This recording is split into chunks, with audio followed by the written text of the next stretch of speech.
barely visible, facing down, yet it caught her attention like a gravitational pull. Sharply, "Pull over," she commanded. Scrappy's forehead wrinkled. Slowly, he said, "What?" "Pull the F*** over." Anxiously, as if he had just stabbed her in the back on public television, she reached down, grabbed the phone, and looked at him. TV. His face became white. "Is there anything you're hiding?" Her voice was tight yet shaking as she asked. "Nothing," Scrappy said too hastily. The phone, which was not even password secured, was unlocked by her. Her heart stopped when she discovered the erased texts and the abundance of screenshots, voice notes, and messages to a contact saved as TK, but some of them were still there. "Short, I would not have been able to achieve it without you leaking the correct tape. You are the one we needed, and she's running with it now. After that, everything fell apart, and I just could not allow Bambi to continue to play me on camera." Bambi's chest clenched, her fingers shook, and she froze. She glanced up at Scrappy, blinking quickly as the tears came again, but this time they weren't tears of despair, but fury. "You collaborated with Tasha K?" With a dangerous tone, she questioned low. Scrappy said, "Listen, it wasn't like that." But Bambi smashed the, "You let her destroy him," she said, pointing to the phone on the dashboard. "Posted as if it was her material, twisting my suffering. You're thanking her now."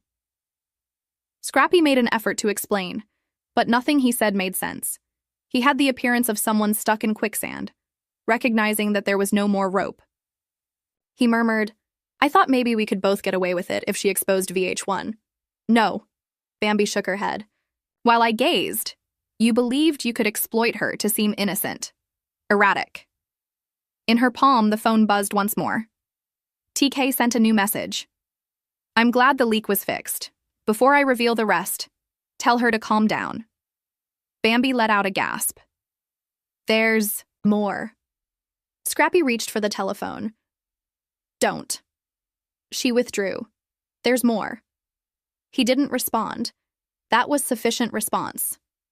She slammed the vehicle door so fiercely it rattled as she leaped out. Already cameras were in the air. The shade chamber, TMZ, even those co-stars who were observing from burner accounts. This was meant to be her recovery time. Rather, she just revealed the ultimate treachery. Tasha K and Scrappy have been collaborating behind the scenes the whole time. Bambi went online later that night. Just her, the burner phone, and no filters or gloss. A fire inside her. She held out the phone and stated, "This is the phone I found in his car. This is the appearance of betrayal and what happens when a loved one exacerbates your suffering. A blogger just to protect his own reputation." The remarks went viral. "God, he did. What? Scrappy and Tasha have been cunning. She had faith in him. I would have set the automobile on fire." She then read out loud the messages. Fans of all of them were reposting, dissecting it as if it were the Zeproor movie. Her co-stars were messaging her, and Mama D phoned her 3 times in 10 minutes. Voicemails that stated anything from "I told you" to "I'm riding with you now, baby girl," for many minutes. Additionally, during the Tasha K grinned, "City in a stuffy jail cell," she had just received a printed snapshot of Bambi's live stream from her assistant, titled, "He's exposed. What now?" Tasha K reclined against the wall and said, "That's great. Let them ruin each other."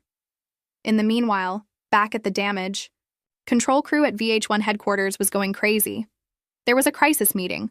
Publicists, producers, and attorneys are all attempting to choose whether to make a statement or just remain mute once again. However, it was too late. Already, supporters were demanding a complete boycott. It's not reality television. Emotional terrorism is what this is. We saw a lady lose her mind over something. I'm finished. Scrappy is worse than we first believed. If he did this. Hold on, Scrappy. In a witness did all happen on a throwaway Instagram account from a private condo. He didn't have his phone on. Since the live, he hadn't posted anything. Bambi hadn't heard from him since the altercation. But the shame was mounting. Not because he was apprehended, but more because he secretly knew he never ceased to love her. He just had no idea how to keep her safe without also protecting himself. He walked around the room. Voice memos are accumulating. Cast members inquiring about his whereabouts stood. The attorney for Tasha K is asking for further information on the leaks. Mama D, I'm messaging in all capitals. Make it right. I will. However, Tamika, the whistleblower who disclosed the Zoom conversation, sent the worst message. Hello? Just so you're aware, you are part of Tasha's backup plan. Scrappy stopped. He was unsure about what it meant, but he had a feeling that things weren't going to get much better, not even close. And the countdown has just begun once again. The outcry was more rapid than anybody had anticipated. 12 hours after Bambi's in a live broadcast, more than 200,000 viewers tagged VH1 and demanded an answer. The hashtag #BurnerPhoneBetrayal started to trend in posts. Globally, major sponsors withdrew from forthcoming promotional events, and Season 12 reunion film inexplicably vanished from streaming services.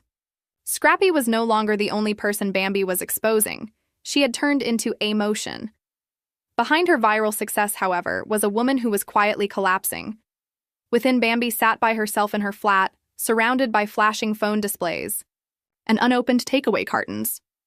Her tone was, her thoughts was racing, yet her body was tight. She kept playing the messages over and over again. The quiet in the vehicle, the way Scrappy gazed at her without even denying it, it was more than simply treachery. Emotional execution was what it was. Moreover, Tasha K still had additional footage. She could not afford to disregard that menace. She pulled out her phone. A fresh voicemail. Tamika. Hey, we have to get together.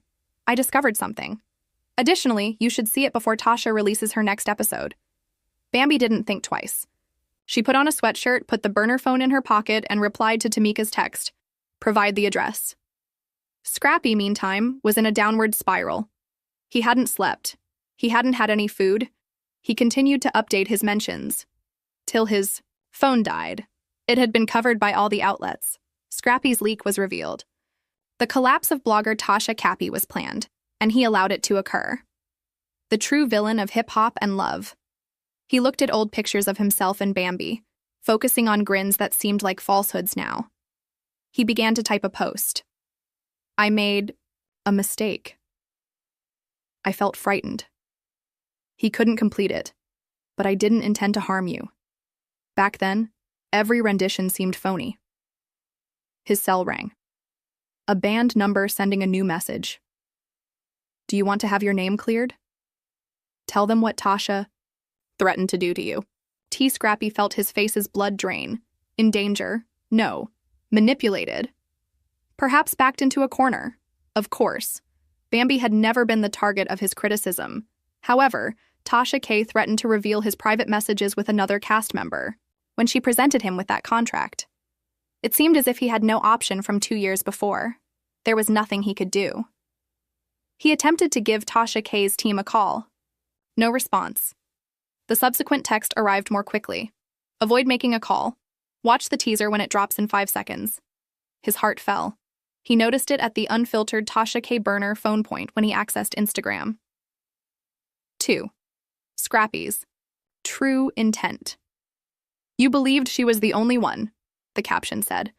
I was wearing receipts. I've been shooting for months, sweetie. I'll see you on Friday. Bambi met Tamika at the rear of a shuttered salon on the other side of town. There were no lights on. The room was only illuminated by a laptop screen. No welcomes, no embraces, just a sense of urgency. Tamika replied, She's going to release something dangerous. However, you must understand that Scrappy and you are not alone. On her laptop, she accessed a folder named Raw Footage Confidential. There were clips within that were never supposed to be seen. While seated with producers, Scrappy states, If we depict her as sad, I may act as a support function. A reunion bureau depicts Bambi crying backstage as Tasha K smiles off camera. A diary of production crew group chats. One message said, This needs a meltdown. Weak. Bambi's due for a scene of breakdown. Bambi put her hand over her lips. This was intended. Each second, Tamika nodded. Then she revealed the true surprise. Another phone is there. Tasha wasn't working by themselves. Bambi blinked. What? She was working with another cast member, Tamika muttered. And it's Erica Mana, if I'm correct. The room became silent. She WDN single quotes, T dot dot dot. No, no, Bambi whispered. Tika handed her a printed email chain and stated, I had the same thought, but saw that the thread had been sent. Erica receives an email from Tasha K with a Dropbox link.